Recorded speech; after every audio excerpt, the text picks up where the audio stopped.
안녕하세요. 공부하는 부동산의 돈이만입니다. 오늘부터 시작된 23년 1월 30일 월요일이죠. 오늘부터 시작된 특례 보금자리론에 대해서 알아보겠는데요. 특례 보금자리론이 우선 뭔지 알게요. 1월 30일부터 특례 보금자리론은 신청을 접수를 하고요. 이따가 다시 설명을 드리겠지만 신청 방법이라든가 이런 거는 HF 주택금융공사 홈페이지라든가 인터넷 스마트 앱에서 사용하실 수가 있습니다.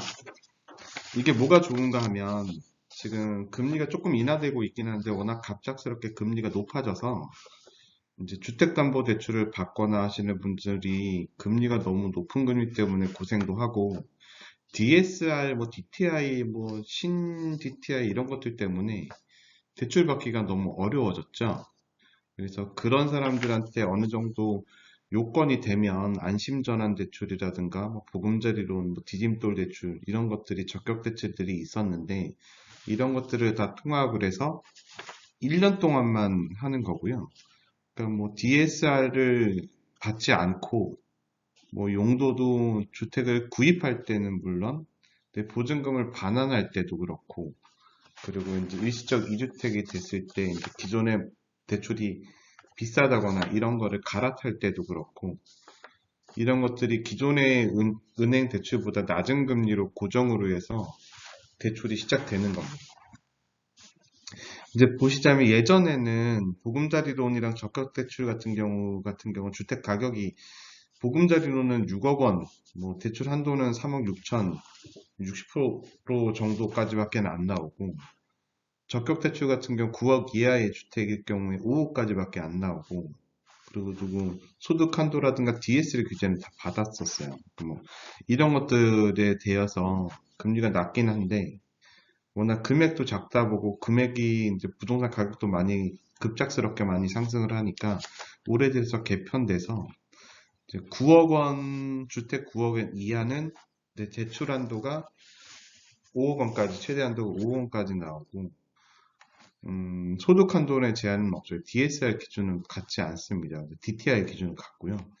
이게 처음에 발행됐던 1월 12일 날에 발행됐던 거는 달리 원래 이제 우대형 금리가 4.65에서 4.95였고 일반형 금리가 4.75에서 5.05였는데 여기서 마이너스 0.5%가 더 인하가 됐습니다. 이건 1월 26일 날 바뀐 거라서 조금 더 싸졌다고 보시면 돼요. 50bp라고 해서 베이시스 포인트라고 해서 그 대출을 나타내는 작은 단위인데 여기에다가 우대금리를 더 적용받을 수 있다는 내용이죠. 그리고 보시면 이제 9억 원 이하의 주택이 대상이고요. 이 9억 원 이하의 주택은 어떤 걸로 확인하느냐? KB 시세로 확인을 해요. 근데 KB 시세는 5층 이상 100세대 이상의 아파트나 공동주택 또는 오피스텔 같은 경우는 KB 시세가 나오고 그렇지 않은 곳에는 KB 시세가 없어요. 우리가 지금 흔히 알고 있는 타운하우스라든가 라피아노, 자이더 빌리지 이런 것들 같은 경우에는 KB 시세가 안 나와 있어요. 연립주택으로 되어 있고 5층 이하이기 때문에 세대수가 많다고 해도 나오지가 않는 거고요. 이거 1차적인 시세는 KB 시세, 한국 부동산 감정원의 시세는 나와 있기 때문에 KB 시세가 없을 때는 감정원 시세를 받는 거고요. 그것도 아니면 이제 공시가격, 감정평가액 순으로 바꿔져요. 그리고 기존과는 달리 1억 이하, 7천만 원 이하, 6천만 원 이하 이런 거랑 달리 소득 제한은 없고요. 다만 우대 적용을 하기 위해서는 소득 증빙 자료가 필요하고 그 기존의 이제 대출과 마찬가지로 적은 금리일수록 좀 더 많이 금리를 적용을 받을 수가 있어요. 그리고 예전에는 주택 구입 용도로만 사용이 가능했었는데 지금은 기존 대출을 상환할 때 또는 보존 용도라고 해서 임차 보증금 반환 지금 이제 빌라왕 전세 이런 것들 때문에 전세 사기 이런 것들 때문에 그리고 이제 집값이 떨어지면서 전세 보증금보다 매매가가 낮은 경우들이 있어요. 한 2년 전, 3년 전에 계약하셨던 분들은 이런 분들 같은 경우는 나중에 보증금 받을 때 반환을 받을 수가 없으니까 걱정이 되게 많이 되시기 때문에 그 적격 요건만 갖춰지고 이제 계약서가 있다, 임대차 계약서가 있고 주택 가격이 그보다 빠지지 않았다고 하면 거기에 대해서 보증금 반환 용도로도 그 특례 보금자리론의 대출은 가능하다고 보시면 됩니다. 근데 꼭 알아들어야 될 게, 그, 1주택자 또는 무주택자만 이게 가능해요. 일시적 2주택자도 물론 처분 조건으로 해서 해당을 하는데, 내가 2주택이 있는데 일시적 2주택이 아니라 그냥 2주택이다. 이런 분들은 특례 보금자리론의 대상이 되지가 않아요. 물론 다른 것들도 마찬가지지만 그게 쉽게 될 수 없으니까 해 주시길 바라고요. 대출 한도는 최대 5억 원까지예요. LTV라고 해서 뭐 많이 들어보셨겠지만 담보대출 한도이거든요. 그러니까 뭐 10억짜리 집에 LTV가 70이다 하면 7억까지가 나오는 건데 아까 말씀드렸듯이 9억까지인데 최대 70%면은 97에 63, 6억 3천까지 나와야 되잖아요. 근데 무조건 되는 건 아니고요. 최대한 되는 5억 원까지만 가능하다고 보시면 돼요. 그리고 마찬가지로 생애 최초 주택 구입자는 LTV는 80%까지. 근데 이것도 물론 5억 원을 넘어서게 되면 이거는 해당되지가 않고요. 여기 보시면 B아파트라고 말씀드렸던 게 B아파트는 물론 여기서 말씀드리는 B아파트라는 거는 오피스텔에 해당되지가 않아요. 주택으로만 해당이 되기 때문에 해당이 되는고요. B아파트로 되어 있는 연립 다세대 단독주택 같은 경우는 KB세가 없기 때문에 B아파트로 구분이 되는 거고 이럴 경우에는 이제 5% 그리고 규제 지역은 10% 추가 차감을 합니다. LTV에서 차감을 하는 거고요.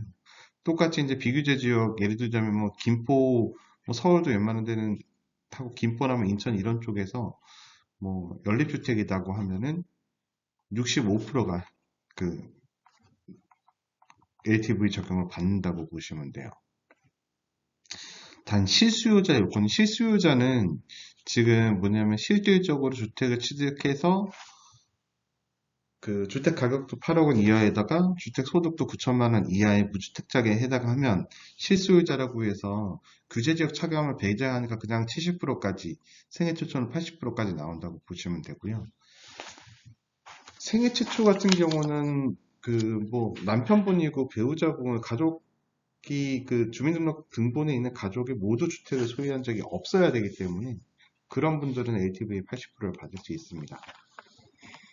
DTI는 이 DTI는 그 DSR랑은 좀 다른데 여기서는 DSR을 적용을 하지 않아요. DTI는 이 주택담보대출을 받으면서 원리금 균등이랑 다른 대출 부분을 보지를 않고 내가 다른 대출 같은 경우에는 이제 이자 부분만 체크를 하고 이 주택을 사서 갚을 때 원리금만 매수하는 주택이라든가 취득하는 주택에 대해서만 취득하는 거라서 DTI는 DSR보다 훨씬 더 그 이제 많이 받을 수 있다고 보시면 돼요.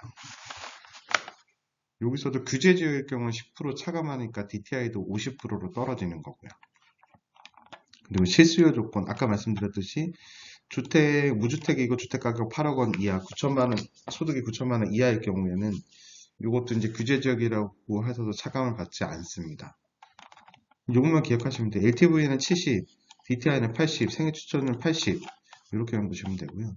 여기서 뭐 아파트, 연립주택 이런 것들 5% 차감되고 뭐 이런 것들이 있는데 일단은 요 부분만 체크를 하시면 됩니다.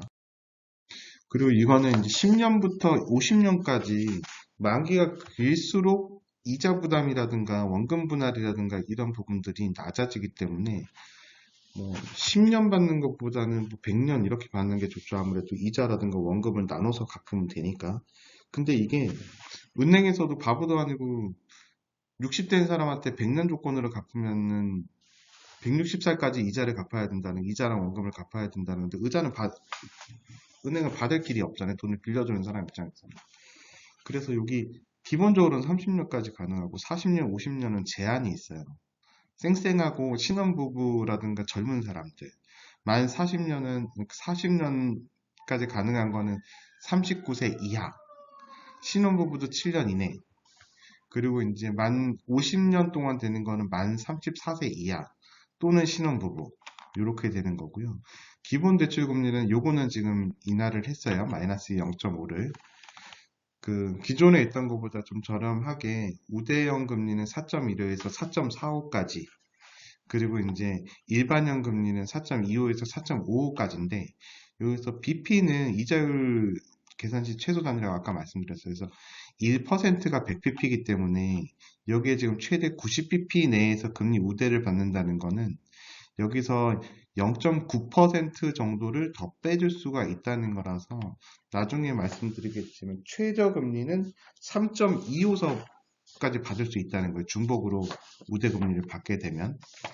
그래서 여기 지금 기본금리가 나와주면 우대형일 경우, 우대형이 아닐 경우 10년을 했을 때 이렇고 최장 50년일 경우에 이러니까 참고를 한번 해보시고요. 여기서 우대금리에는 어떤 게 있냐면 저소득 청년이 새로 신설을 했어요. 저소득 청년이라면 주택가격이 6억 이하고 소득이 6천만 원 이하일 경우 0.1%를 더 빼주고요. 그 다음에 이제 그 사회적 배려층이라고 해서 사회적 배려층은 어떤 것들이 있냐면 사회적 배려층 같은 경우는 이제 뭐 다자녀 아니면 뭐 한가구 부모 이런 경우에 해당이 되고요. 이런 부분들은 0.4%까지 더 할인이 돼요. 인하가 되죠, 금리가. 신혼부부는 0.2, 그러니까 20bp까지 더 할인이 되고요.